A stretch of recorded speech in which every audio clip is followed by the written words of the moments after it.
Oi, pessoal! Vamos direto ao ponto hoje, mergulhando no capítulo 16 do livro de Êxodo. Isso aí. É um momento crucial na jornada dos israelitas. Exato. A cena começa, né, com eles ali no deserto de Sim, já tinham saído do Egito e estão entre Elim e o Sinai, pouco tempo depois daquela travessia impactante. E a situação já fica tensa, né? Pois é, a comunidade inteira, o texto diz, começa a reclamar, murmurar contra Moisés e Arão. O motivo principal era a fome, bem direto. Muito direto.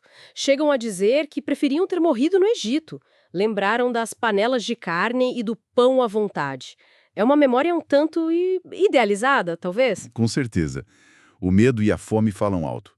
Eles acusam Moisés e Arão de levá-los ao deserto para morrer de fome. É pesado. É muito pesado. Mas aí vem a resposta divina, né? Deus fala com Moisés. Sim.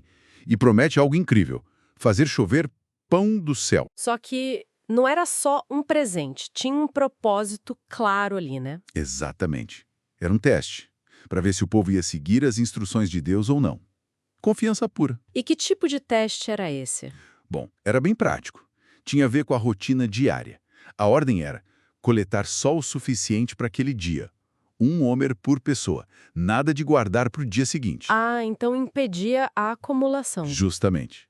Confiança total na provisão do dia seguinte. A única exceção era na véspera do sábado, no sexto dia. Aí sim, podiam coletar o dobro. Entendi. E Moisés e Arão, como eles passam essa mensagem? Eles reúnem o povo. Dizem que à tarde teriam carne e pela manhã o tal pão do céu. Seria a prova de que foi o Senhor, e não eles, quem os tirou do Egito. E Moisés ainda faz questão de dizer, né? Olha, a reclamação de vocês não é contra a gente. É contra o Senhor, deixando bem claro quem estava no comando e quem estava provendo. E aí tem aquela cena impressionante. Enquanto Arão ainda falava, A glória do Senhor aparece, numa nuvem ali visível para todo mundo no meio do deserto.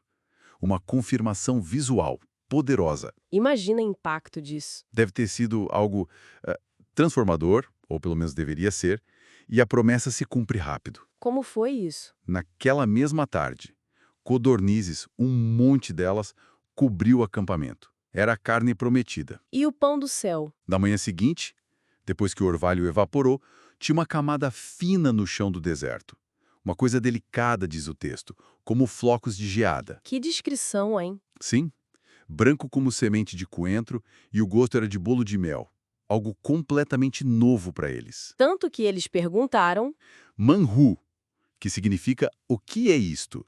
Daí vem o nome maná, e Moisés explica, é o pão que o Senhor deu para vocês comerem. e as regras para coletar esse maná? Bem específicas. Um homer por pessoa de acordo com quem morava na tenda. E tinha aquela coisa curiosa da medida, né? Exato. O texto faz questão de dizer, quem pegou muito não teve sobra, quem pegou pouco não teve falta. Cada um tinha exatamente o necessário. Uma lição sobre igualdade e suficiência na comunidade, talvez? Faz sentido. Mas nem todo mundo seguiu as regras logo de cara, né?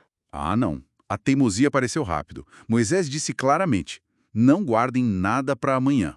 Mas alguns desobedeceram. E o que aconteceu? No dia seguinte, o maná guardado estava podre, cheio de vermes, mau cheiro. Nossa, E Moisés ficou furioso, claro.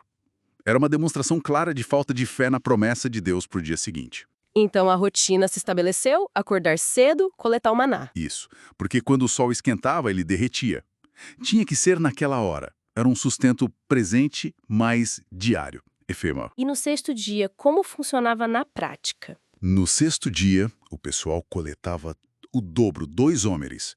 Os líderes até foram falar com Moisés, meio que para confirmar, né? E ele confirmou. Sim, explicou que era por causa do sábado. O sétimo dia era um descanso solene, santo para o Senhor. Então, no sexto dia, eles deviam preparar o que quisessem assar, cozinhar e guardar o que sobrasse para o sábado. E o maná guardado para o sábado? Aí está um milagre dentro do milagre. Não estragou. Não deu vermes, não cheirou mal. A santidade do dia protegeu o alimento. Era diferente. Que incrível! Então, no sábado, a ordem era comer o que tinha sido guardado. Exatamente. Comam hoje o que guardaram, disse Moisés, porque hoje é o sábado do Senhor. Hoje vocês não acharão maná no campo. Era o dia de descanso garantido pela provisão extra. Mas a desobediência continuou, mesmo assim. Infelizmente, sim. Alguns ainda saíram para procurar maná no sábado. E, claro, não acharam nada. Imagino a frustração. E a repreensão divina. Veio através de Moisés. O Senhor pergunta: até quando vocês vão se recusar a obedecer aos meus mandamentos e às minhas leis? O sábado ali se firma, não só como descanso, mas como um exercício de fé na provisão. Entendi. E para que essa lição toda não fosse esquecida. Deus deu uma ordem final sobre o maná.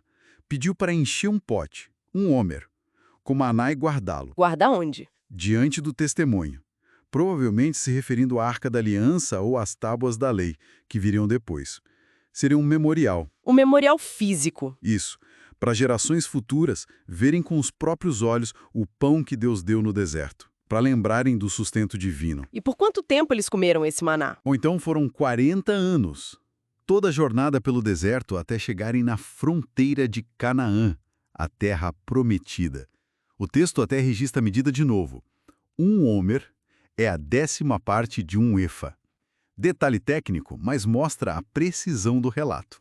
Bom, então para a gente recapitular. Tivemos a reclamação do povo por causa da fome, a resposta de Deus com as codornizes e o maná, que era algo totalmente novo. Uhum.